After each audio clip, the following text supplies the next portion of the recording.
First, I would like to thank the CCG for offering a platform for an open exchange, as well as I would like to thank to the President of Friendship Association, Ling Song-Tian, for the opening remarks.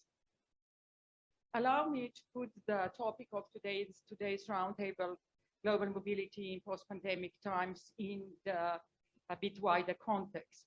COVID-19 pandemic happened at a time of tremendous global changes, transformations in technology that were ongoing since around 2005 onwards. The tech transformation is changing how really how our system, social, political, and economic, operate globally. The second, geopolitical transformation, increased competition between states, heightened geopolitical tensions, and erosion of multilateral cooperation. Environmental transformation, the loss of biodiversity, resources depletion, including the rise of zoonotic diseases, as COVID-19 is, climate change. And now allow me to make brief remarks on the trends and challenges. The pandemic has prompted the unprecedented display of state economic power, as well as authoritarian emergency measures. Pandemic is accelerating digital transformation, as our colleague, Ambassador of Thailand, have already mentioned. The switch to remote working being the most significant, as well as push for greater automation. Digitalization, as it seems, is seen as risk mitigation.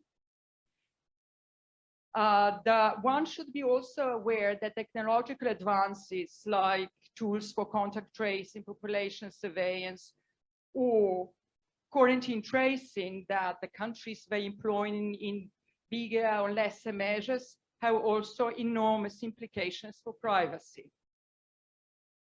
It might also be that we will start to use the term globalization before and after COVID-19. We are witnessing the trend of regionalization of global supply chains. If before COVID-19, one could count on time delivery of resources, parts, and goods, that is no longer the case. In combination with heightened geopolitical tensions that might become a lasting outcome of the pandemic 19. Similar as digitalization is seen as a risk mitigation, the regionalization of supply chains might be seen and is seen as risk mitigation. Erosion of multilateral cooperation that we are witnessing for a long time just adds to the problem. At the same time, it is precisely the multilateral framework that we badly need to address the questions that the global community is facing today. Now allow me to give just few data that speak vividly about the tremendous change that have happened in the last 2.5 years. In particular, in relation between Europe and China, or European countries and China. The number of Europeans in China today is decimated. At present, is less than 60,000. The number of European researchers in China has dwindled to around 400. Student exchanges have stopped. I need to correct myself.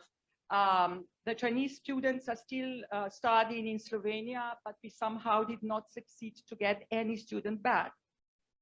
Those numbers cannot sustain the important trade and other relations with Europe and China. The in-person exchanges, and a Swiss colleague has already mentioned that, between Chinese and European sides, including member states, high representatives are, with exceptions, non-existent. Our own work as heads of mission is becoming increasingly difficult. Something as a yearly rotation is now a yearly project because of the lack of transportations and similar. Exchanges with we cannot exchange with our partners across China, which should be a normal part of our work. And travel restrictions are increasingly difficult to justify and to sustain, and that it is to the detriment to our relations. In conclusion, the background paper for today's roundtable describes globalization as essentially being about cross-border mobility of goods, people and capital. Allow me to add then, when speaking about mobility, we speak as well about the relational dynamics between people, objects, being it goods, being it capital, as well as ideas. For that, we need open platforms like the one today. With that, I thank you.